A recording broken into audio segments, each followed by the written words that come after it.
A9 ನ್ಯೂಸ್ಗೆ ಸ್ವಾಗತ. ನಾನು ಅಮೀನ್ ಶೇಖ್. ಯುವಕರ ಆಶಾ ಕಿರಣ ಯುವಕರಿಗೆ ಸ್ಫೂರ್ತಿ ತುಂಬುವ ನಮ್ಮ ಡಿ ಕೆ ಶಿವಕುಮಾರ್ ಸಾಹೇಬರು ನಿನ್ನೆ ಪ್ರಮಾಣ ವಚನ ಸ್ವೀಕರಿಸಿ ಮುಖ್ಯಮಂತ್ರಿ ಆಗಿದ್ದಾರೆ. ಅವರ ಪಟ್ಟಿರುವಂಥ ಅವರ ಶ್ರಮಕ್ಕೆ, ಅವರ ಶ್ರದ್ಧೆಗೆ ಅವರು ಕೆಲವೊಂದು ಮಾತು ಹೇಳ್ತಾರೆ. ದೇವರು ವರನೂ ಕೊಡಲ್ವಂತೆ, ಶಾಪನೂ ಕೊಡಲ್ವಂತೆ, ಅವಕಾಶ ಮಾತ್ರ ಕೊಡ್ತಾರಂತೆ. ಆ ಅವಕಾಶನ ಒಳ್ಳೆ ಉತ್ತಮ ರೀತಿಯಲ್ಲಿ ಉಪಯೋಗಿಸ್ಕೊಂಡಿದ್ದಾರೆ ನಮ್ಮ ಡಿ ಕೆ ಶಿವಕುಮಾರ್ ಸಾಹೇಬರು. ನಿನ್ನೆ ಅವರು ಪ್ರಮಾಣ ವಚನ ಸ್ವೀಕರಿಸಿದ್ದಾರೆ. ಆದ್ದರಿಂದ ನಾವು ಎಲ್ಲ ಮಂಡ್ಯ ಡಿ ಕೆ ಶಿವಕುಮಾರ್ ಅಭಿಮಾನಿಗಳೆಲ್ಲ ಸೇರಿ ಇವತ್ತು ಸಂಜೆ ವೃತ್ತ ಸರ್ಕಲ್ನಲ್ಲಿ ಅವರಿಗೆ ಪುಷ್ಪಾರ್ಚನೆ ಮಾಡುವ ಮುಖಾಂತರ, ಸಿಹಿ ಹಂಚುವ ಮುಖಾಂತರ ಅವರಿಗೆ ನಾವು ಖುಷಿ ಸಂಭ್ರಮ ಪಡ್ತಾ ಇದ್ದೀವಿ. ಅವ್ರಿಗೆ ಇನ್ನೂ 5 ವರ್ಷ ಸತತವಾಗಿ ಅವರು ಮುಖ್ಯಮಂತ್ರಿ ಆಗಲಿ ಅಂತೇಳಿ ನಾವೆಲ್ಲ ಆಶಿಸ್ತೀವಿ. Thank you. ನಮ್ಮ ಕಾಂಗ್ರೆಸ್ ಪಕ್ಷದ ಎಲ್ಲ ಯುವ ಮುಖಂಡರುಗಳು ಹಾಗೂ ಡಿ ಕೆ ಶಿವಕುಮಾರ್ ಅವರ ಅಭಿಮಾನಿಗಳು ಮಂಡ್ಯ ನಗರದ ಸಂಜೆಯ ವೃತ್ತದಲ್ಲಿ ಇವತ್ತು ಅವರು ನೂತನವಾಗಿ ಮುಖ್ಯಮಂತ್ರಿ ಆದಂಥ ಸಂದರ್ಭದಲ್ಲಿ ಪಟಾಕಿ ಹೊಡೆಯುವ ಮುಖಾಂತರ, ಸಿಹಿ ಹಂಚುವ ಮುಖಾಂತರ ನಾವಿವತ್ತು ಸಂಭ್ರಮಾಚರಣೆಯನ್ನು ಆಚರಣೆ ಮಾಡ್ತಾಯಿದ್ದೀವಿ. ತಮಗೆಲ್ಲ ಗೊತ್ತಿರುವಂತೆ ಮಾನ್ಯ ಡಿ ಕೆ ಶಿವಕುಮಾರ್ ಅವರು ವಿದ್ಯಾರ್ಥಿ ನಾಯಕರಾಗಿ, ಯುವ ಕಾಂಗ್ರೆಸ್ ಮುಖಂಡನಾಗಿ, ಶಾಸಕನಾಗಿ, ಮಂತ್ರಿಯಾಗಿ, ಉಪಮುಖ್ಯಮಂತ್ರಿಯಾಗಿ, ಹಾಗೆ ಇಂದು ಮುಖ್ಯಮಂತ್ರಿಗಳಾಗಿ ಸತತ 45-50 ವರ್ಷ ಕಾಂಗ್ರೆಸ್ ಪಕ್ಷದ ನಿಷ್ಠಾವಂತನಾಗಿ ಇವತ್ತು ಮುಖ್ಯಮಂತ್ರಿಯ ಸ್ಥಾನಕ್ಕೆ ಅವರು ಹೋಗಿದ್ದಾರೆ. ಹಿಂದೆನೂ ಕೂಡ ಅವರು ಶಾಸಕರಾದ ಸಂದರ್ಭದಲ್ಲಿ ಉಪಮುಖ್ಯಮಂತ್ರಿ ಇದ್ದ ಮಂತ್ರಿಗಳಲ್ಲಿ ಹಲವಾರು ಖಾತೆಗಳಲ್ಲಿ ಉತ್ತಮವಾದ ಕಾರ್ಯನಿರ್ವಹಿಸಿದರೆ, ರಾಜ್ಯ ಸೇವೆ ಮಾಡಿದ್ದಾರೆ. ಹಾಗಾಗಿ ಇವತ್ತು ಮುಖ್ಯಮಂತ್ರಿ ಆಗಿದ್ದಾರೆ. ಅವರು ಕೂಡ ನಮ್ಮ ಮಾನ್ಯ ಸಿದ್ದರಾಮಯ್ಯನವರ ಮುಖ್ಯಮಂತ್ರಿ, ದೀರ್ಘಾವಧಿ ಮುಖ್ಯಮಂತ್ರಿ ರೀತಿಯಲ್ಲಿ ಅವರು ಕೂಡ ಈ ಕರ್ನಾಟಕ ರಾಜ್ಯದ ದೀರ್ಘಾವಧಿ ಮುಖ್ಯಮಂತ್ರಿ ಆಗಲಿ ಅಂತ ನಾವೆಲ್ಲ ಮಂಡ್ಯ ಜಿಲ್ಲೆಯ ಎಲ್ಲ ನಮ್ಮ ಕಾಂಗ್ರೆಸ್ ಪಕ್ಷದ ಮುಖಂಡರು ಅವರಿಗೆ ಶುಭವನ್ನು ಹಾರೈಸ್ತೀವಿ. ಭಗವಂತ ಅವರಿಗೆ ಆಯುಸ್ಸು, ಆರೋಗ್ಯ, ಇನ್ನೂ ಈ ರಾಜ್ಯದ ಜನನ ಸೇವೆ ಮಾಡುವಂಥ ಶಕ್ತಿ ಅವ್ರಿಗೆ ಇನ್ನೂ ಕೊಡಲಿ ಅಂತ ಈ ಸಂದರ್ಭದಲ್ಲಿ ನಾವು ಅವರಿಗೆ ಶುಭ ಹಾರೈಸ್ತೀವಿ.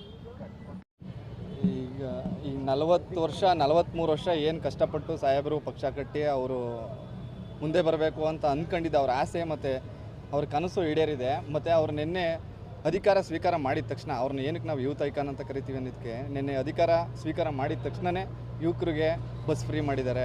ಮತ್ತು ಭಾರತ್ ಜೋಡೋ ಅಂತ ಒಂದು ಕಾರ್ಯಕ್ರಮದಲ್ಲಿ ಅವರು ಸಂಘಟನೆ ಮಾಡಬೇಕು ಅಂತ ಅವ್ರು ಹೇಳ್ತಾರೆ. 250 ಜನನ ಸೇರಿಸಿ 10,000 ಜಿಲ್ಲಾ ಪಂಚಾಯತು ಮತ್ತು ತಾಲೂಕ್ ಪಂಚಾಯತಲ್ಲಿ ಒಂದು ಕಾರ್ಯಕ್ರಮ ಮಾಡಿದ್ರೆ, ಗ್ರಾಮ ಪಂಚಾಯತಿಯಲ್ಲಿ 25 ಲಕ್ಷ ಜನ ನಾವು ಯುವಕರನ್ನ ಸಂಘಟನೆ ಮಾಡ್ಬೋದು ಅಂತ. ಅಂದರೆ ಅವರು ದೂರಾಲೋಚನೆ ಎಷ್ಟಿದೆ ಅಂತ, ಮುಂದಕ್ಕೆ ಏನು ಮಾಡ್ಬೋದು ಏನು ಅಂತ ಎಲ್ಲರೂ ಕೇಳ್ತಾರೆ. ಎಲ್ಲ ಈ 2 ವರ್ಷದಲ್ಲಿ ಏನು ಮಾಡೋಕ್ಕಾಗುತ್ತೆ ಅಂತ. 2 ವರ್ಷದಲ್ಲಿ ಮಾಡೋಕ್ಕಾಗಲ್ಲ. 8 ವರ್ಷನ ತೊಗೊಂಡೋಗೋಕ್ಕೆ ಅವರು ಆಲ್ರೆಡಿ ಪ್ಲ್ಯಾನ್ ಮಾಡಿದ್ದಾರೆ. ಈ 2 ವರ್ಷಕ್ಕೆ ಮುಗಿಯಲ್ಲ, 8 ವರ್ಷದ ತನಕ ಸತತವಾಗಿ ಅವರೇ CM ಆಗಿರ್ತಾರೆ. ಈ ರಾಜ್ಯನ ಒಳ್ಳೆ ಉನ್ನತ ಮಟ್ಟಕ್ಕೆ ತಗೊಂಡೋಗ್ತಾರೆ. ಇದು ಹೇಳೋಕ್ಕೆ ಇಷ್ಟಪಡ್ತೀನಿ. ರಾಜ್ಯದ ಮುಖ್ಯಮಂತ್ರಿಗಳಾಗಿ ಅಧಿಕಾರವನ್ನು ಸ್ವೀಕಾರ ಮಾಡುವಂತಹ ನಮ್ಮ ಡಿ ಕೆ ಶಿವಕುಮಾರ್ ಸಾಹೇಬರಿಗೆ ಶುಭವಾಗಲಿ ಅಂತೇಳಿ ಮೊದಲನೇದಾಗಿ ಹಾರೈಸುತ್ತಾ, ಕರ್ನಾಟಕ ರಾಜ್ಯ ಅದ್ಭುತವಾಗಿ ಕೆಲಸವನ್ನು ಮಾಡುವಂಥ ನಿಟ್ಟಿನಲ್ಲಿ ಡಿ ಕೆ ಶಿವಕುಮಾರ್ ಅವರು ಇಡೀ ರಾಜ್ಯದ ಎಲ್ಲ ಜನರನ್ನು ಕೂಡ ವಿಶ್ವಾಸಕ್ಕೆ ತೆಗೆದುಕೊಂಡು ಹೋಗ್ತಾರೆ ಎನ್ನುವಂತಹ ನಂಬಿಕೆ ನಮ್ಮದಾಗಿದೆ. ಅದೇ ನಿಟ್ಟಿನಲ್ಲಿ ನಮ್ಮ ಮಂಡ್ಯ ಸೇರಿದಂತೆ ಇಡೀ ರಾಜ್ಯಾದ್ಯಂತ 2028ರ ಚುನಾವಣೆಯಲ್ಲೂ ಕೂಡ ಕಾಂಗ್ರೆಸ್ ಪಕ್ಷ ಮತ್ತೊಮ್ಮೆ ಅಧಿಕಾರಕ್ಕೆ ಬರುತ್ತೆ. ಮತ್ತೊಮ್ಮೆ ನಮ್ಮ ಕಾಂಗ್ರೆಸ್ ಪಕ್ಷ ರಾಜ್ಯವನ್ನು ಆಳ್ವಿಕೆ ನಡೆಸುತ್ತೆ. ಆ ನಿಟ್ಟಿನಲ್ಲಿ ನಮ್ಮ ಶಿವಕುಮಾರ್ ಅವರಿಗೆ ಹಾಗೂ ಎಲ್ಲರೂ ಕೂಡ ಶುಭವಾಗಲಿ ಅಂತೇಳಿ ಹಾರೈಸ್ತೇನೆ.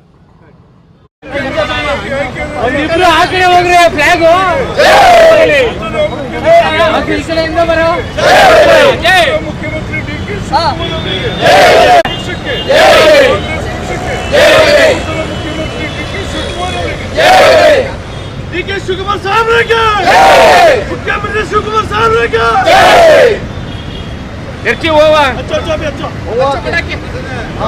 भारत माता की, कांग्रेस पार्टी की, मुख्यमंत्री डी के शिवकुमार ಅವರಿಗೆ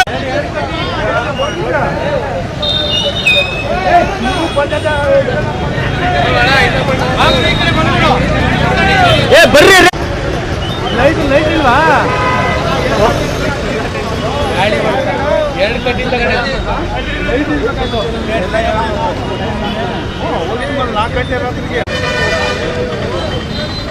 ಒಂದು ತಗೊಳ್ಳಿಲ್ಲ ಯಾಕೆ?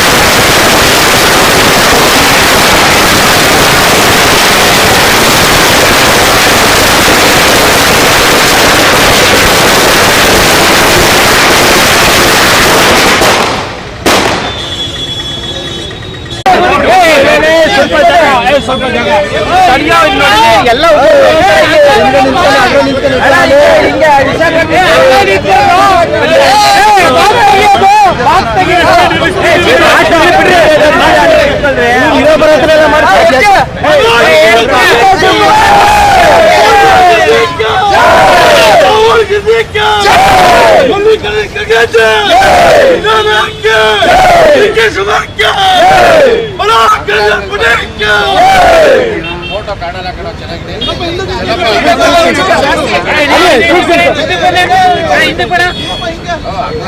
ಶಿವಕುಮಾರ್ ಅವರಿಗೆ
ಬನ್ನಿ